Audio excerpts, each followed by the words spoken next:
നമ്മുടെ സംസ്കാരത്തിൻ്റെ ഈ മാനവികത ഇതിന്നുണ്ടോ എന്നുള്ളത് പരിശോധിക്കേണ്ടുന്ന കാര്യമാണ്. ഇന്നത്തെ നമ്മുടെ ദൈവസങ്കല്പം എന്ന് പറയുന്നത് ആഹാരം കൊടുത്താൽ പ്രീതിപ്പെടുന്ന ഈശ്വരൻ, ആഹാരം കൊടുക്കാതിരുന്നാൽ കോപിക്കുന്ന ഈശ്വരൻ, തരം കിട്ടിയാൽ നമ്മുടെ ജീവിതത്തിൽ ഇടങ്കോലുകളിട്ട് നമ്മുടെ ജീവിതത്തിൽ കുഴപ്പമുണ്ടാക്കാൻ ആഗ്രഹിക്കുന്നവരാണോ ഈശ്വരന്മാരെന്ന് നമുക്ക് തോന്നിപ്പോകും. പല ഘട്ടങ്ങളിലും വെറുതെ ഇരിക്കുന്ന നമ്മളുടെ നേരെ ദേവതകൾ കോപിക്കുകയാണ്. ധർമ്മദേവതകൾ ആഹാരം കിട്ടാഞ്ഞിട്ട് കോപിക്കുന്നു. അവിടെ നമ്മൾ ഏത് സ്ഥലത്താണോ വസിക്കുന്നത് ആ സ്ഥലത്ത് ഉള്ള ദേവതാ സാന്നിധ്യങ്ങൾ വെറുതെ നമ്മളോട് കോപിക്കുന്നു. അങ്ങനെ ഈ ദൈവങ്ങൾ നിരന്തരം നമ്മളെ ബുദ്ധിമുട്ടിച്ചു കൊണ്ടിരിക്കുകയാണ്. ദൈവങ്ങൾ നമ്മളിൽ ഭയമാണ് ഉണർത്തുന്നത്. ഭയമുണർത്തുന്ന ദൈവസങ്കല്പമുള്ളവർക്ക് ആത്മവിശ്വാസം കുറയും എന്നുള്ളത് പഠനഫലമാണ്. ഏതൊരാളാണോ ശിക്ഷിക്കുന്ന ഈശ്വരനിൽ വിശ്വസിക്കുന്നത്, ഈശ്വരൻ ശിക്ഷിക്കുന്നവനാണ് എന്ന് കരുതുന്നത്, അവർക്ക് ആത്മവിശ്വാസം കുറവായിരിക്കും എന്നാണ്. കാരണം അവരുടെ ദേവതയെ തൃപ്തിപ്പെടുത്തുവാൻ, വേറൊരാളെ തൃപ്തിപ്പെടുത്തുവാൻ സദാ ശ്രമിച്ചുകൊണ്ടാണ് ജീവിക്കുന്നതെങ്കിൽ ആ ജീവിതം ദുസ്സഹമാണ്. അത് ഈശ്വരനെ പ്രീതിപ്പെടുത്താനാണെങ്കിലും വ്യക്തികളെ പ്രീതിപ്പെടുത്താനാണെങ്കിലും ഒരേപോലെ തന്നെയാണ്. ഇപ്പം നമ്മുടെ ദേവതാ സങ്കല്പത്തെ നമ്മുടെ ഈ പുരാണ ഇതിഹാസങ്ങളുടെ പശ്ചാത്തലത്തിൽ പുനഃപരിശോധനയ്ക്ക് വിധേയമാക്കേണ്ടതാണ് എന്നുള്ളത് സംശയമില്ലാത്ത കാര്യമാണ്. അല്ലെങ്കിൽ എന്തുണ്ടാകും? മനുഷ്യരാശിയുടെ രക്ഷയ്ക്ക് വേണ്ടി മഹാമനസ്കരായ മഹർഷീശ്വരന്മാർ സംഭാവന ചെയ്ത സങ്കല്പങ്ങൾ ഇല്ലാതെയാകും. ഇതൊക്കെയാണ് വ്യാസഭഗവാൻ പറഞ്ഞു തന്നത്. ഇപ്പോഴെങ്ങനെയാ ദൈവങ്ങൾ വിളക്കിൻ്റെ ഒരു തിരി കെട്ടാൽ കോപിക്കുന്ന ദൈവം, ആഹാരം കൊടുക്കാൻ വൈകിപ്പോയാൽ കോപിക്കുന്ന ദൈവം, അവർക്ക് ദൈവീകതയാണോ മൃഗീയതയാണോ കൂടുതലുള്ളത് എന്ന് നമുക്ക് സംശയം ഉണ്ടാകും. അങ്ങനെയൊക്കെയുള്ള ദൈവങ്ങളെ എത്ര കാലം നമുക്ക് ആരാധിക്കാൻ പറ്റും? ചിന്താശേഷിയുള്ള യുവതലമുറ ഇങ്ങനെയുള്ള ഈശ്വരന്മാരെ എന്തിന് ആരാധിക്കണം? യുവതലമുറ ഈശ്വരനിൽ നിന്ന് അകലുന്നു എന്നതാണ് പലരുടെയും ഒരു പരിഭവം. അതിന് കാരണം ഇവിടെ ദൈവങ്ങളെന്ന് പറഞ്ഞു കഴിഞ്ഞാൽ പുട്ടടിക്കുന്നവരാണ്. ആഹാരം കഴിക്കുക, ആഹാരം കഴിച്ചാൽ സന്തോഷം, കൊടുക്കാതിരുന്നാൽ കോപിക്കുന്നു. ഇവിടെയൊന്നും അങ്ങനെ പറഞ്ഞിട്ടില്ല. ജീവജാലങ്ങളെ കൊന്നിട്ടും ഉപദ്രവിച്ചിട്ടും സർവ്വലോകത്തെയും ദ്രോഹിച്ചിട്ടും ആരാണോ ഭക്തിപൂർവം പരാശക്തിയെ നമസ്കരിക്കുന്നത് അവനെ പാപം സ്പർശിക്കുകയില്ല. നിങ്ങൾ ആരാണെന്നുള്ളതൊരു വിഷയമല്ല. നിങ്ങൾക്ക് ഈശ്വരോന്മുഖമായി ചരിക്കുവാൻ താല്പര്യമുണ്ടോ എന്നുള്ളതാണ് വിഷയം. ഇവിടെ ദേവിക്ക് ആഹാരം കൊടുക്കാനോ 8 വിധത്തിലോ 9 വിധത്തിലുള്ള നിവേദ്യങ്ങളും വിവിധ തരത്തിലുള്ള പുഷ്പങ്ങളും കൊണ്ട് ദേവിയെ പൂജിക്കാനോ ഒന്നും പറഞ്ഞിട്ടില്ല. നിങ്ങൾ എങ്ങനെയുള്ള ആളാണെങ്കിലും നിങ്ങൾ ഇപ്പോൾ പെട്ടുപോയിരിക്കുന്ന സാഹചര്യത്തിൽ നിന്ന് രക്ഷപ്പെടണമെന്ന് നിങ്ങൾക്ക് ആഗ്രഹമുണ്ടോ? ആഗ്രഹം ഉണ്ടാകണം. ആഗ്രഹം ഇല്ലെങ്കിലും ഈ നാമം ജപിച്ചാൽ ഫലമുണ്ടാകും. പക്ഷേ ആ ആഗ്രഹമില്ലാത്തവർ, ഒട്ടുമില്ലാത്തവർ ഈ നാമം ജപിക്കുമോ എന്നുള്ളത് ചിന്തിക്കേണ്ടതാണ്. ജപിച്ചാൽ ഫലമുണ്ടാകുമെന്നുള്ള കാര്യത്തിന് സംശയമില്ല. പക്ഷേ രക്ഷപ്പെടണം, പെട്ടുപോയിരിക്കുന്ന ട്രാപ്പിൽ നിന്ന് രക്ഷപ്പെടണമെന്ന് ആഗ്രഹമുള്ളവർ എങ്ങനെ നാമം ജപിച്ചാലും അതിന് ഫലമുണ്ടാകും. അപ്പം നമ്മളെ ജഡ്ജ് ചെയ്യുന്നില്ല ഈശ്വരൻ. നിങ്ങൾ നല്ലയാളാണോ ചീത്തയാളാണോ എന്ന് ഈശ്വരൻ നോക്കുന്നില്ല.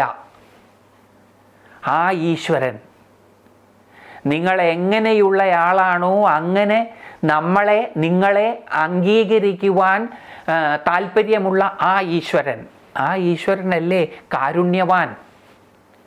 അല്ലാതെ അടയും വടയും പായസവും ഒക്കെ ഇഷ്ടം പോലെ കഴിച്ചതിന് ശേഷം സന്തോഷിക്കുന്ന ഒരു ഈശ്വരൻ എങ്ങനെയാണ് കാരുണ്യവാനാകുന്നത്? അപ്പോൾ പൂജയ്ക്കൊന്നും ഫലമില്ലേ എന്ന് ചോദിക്കരുത്. പൂജയ്ക്കൊക്കെ ഫലമുണ്ട്. പൂജ വളരെ ഉയർന്ന ഒരു സാധനാ സമ്പ്രദായവും ആണ്.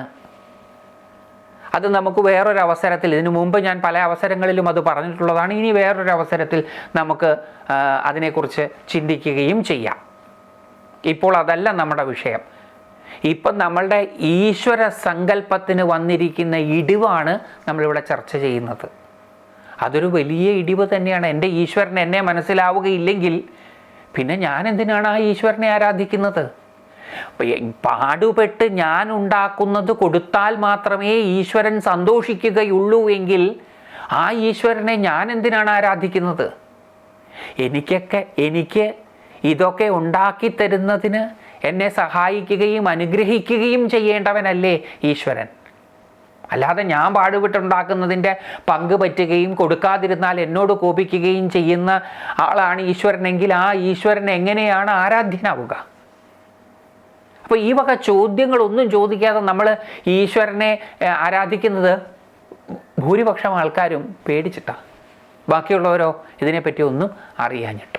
നിങ്ങൾ എങ്ങനെയുള്ള ആളാണെങ്കിലും കുഴപ്പമില്ല, നിങ്ങൾക്ക് രക്ഷപ്പെടാം. നിങ്ങൾ ഏതു പെടാപ്പാടിൽപ്പെട്ടിരിക്കുന്ന ആളാണെങ്കിലും നിങ്ങൾക്ക് രക്ഷപ്പെടാം. എന്തു ചെയ്യണം? അതിന് ഒന്ന്, രക്ഷപ്പെടണമെന്നുള്ള ആഗ്രഹമുണ്ടാകണം. രണ്ട്, ഈശ്വരോന്മുഖരായി ചരിക്കണം, ഈശ്വരനാമം ജപിക്കണം. രക്ഷപ്പെടാനുള്ള ആഗ്രഹമില്ലെങ്കിലും ഈശ്വരനാമം ജപിച്ചാൽ ഫലമുണ്ടാകും. പക്ഷേ ജപിക്കുമോ എന്നുള്ളൊരു ചോദ്യം അവിടെ അവശേഷിക്കുന്നുണ്ട്. മാനവികതയുള്ളതാണ് ഭാരതീയ സംസ്കൃതി. നമ്മുടെ ഈശ്വരന്മാർക്ക് നമ്മൾ കൊടുക്കുന്ന അടവട പായസങ്ങളോടുള്ളതിലും കൂടുതൽ താല്പര്യവും ശ്രദ്ധയും നമ്മളിൽ ആണ്. നമ്മളെ സഹായിക്കാൻ സദാ സന്നദ്ധരായി നിൽക്കുകയാണ് നമ്മുടെ ഈശ്വരന്മാർ. ഈശ്വരന്മാർ എന്നുള്ളത് ഒരേ സത്തയുടെ പല പേരുകൾ മാത്രമാണ്. നിങ്ങളൊന്ന് തിരിഞ്ഞാൽ മതി, ഈശ്വരോന്മുഖരായിട്ടൊന്ന് തിരിഞ്ഞാൽ മതി. ആ തിരിയൽ എങ്ങനെയാണെങ്കിലും കുഴപ്പമില്ല, കളിയായിട്ടാണെങ്കിലും അവശതയോടുകൂടിയാണെങ്കിലും എങ്ങനെയായാലും കുഴപ്പമില്ല. ഒന്ന് തിരിഞ്ഞാൽ മതി, ഈശ്വരൻ നമ്മളിലേക്ക് ഓടിയെത്തും. അപ്പം ഈശ്വരന് തിരിയാതെ തന്നെ നമ്മളിലേക്ക് ഓടിയെത്തിക്കൂടെ? എത്താം.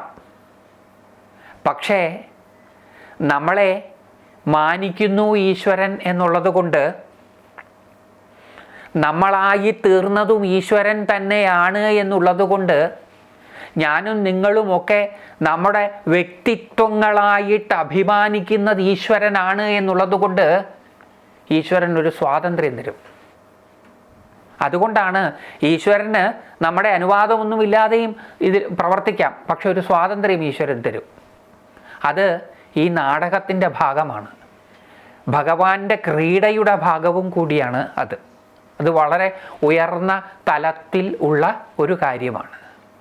ഇപ്പം ഇവിടെ നമ്മൾ മനസ്സിലാക്കേണ്ടത്, നമ്മളൊന്ന് ഈശ്വരോന്മുഖരായി തിരിഞ്ഞാൽ മതി, ഈശ്വരൻ നമ്മളിലേക്ക് ഓടിയെത്തും, നമുക്ക് ധാരാളം തന്ന് നമ്മളെ അനുഗ്രഹിക്കും, നമ്മുടെ സന്തത സഹചാരിയായിട്ട് നമ്മളോടൊപ്പം എപ്പോഴും ഉണ്ടാകും. നമ്മൾ ഈശ്വരനെ സ്മരിക്കുമ്പോൾ ഈശ്വരൻ നമ്മളെയും സ്മരിക്കും.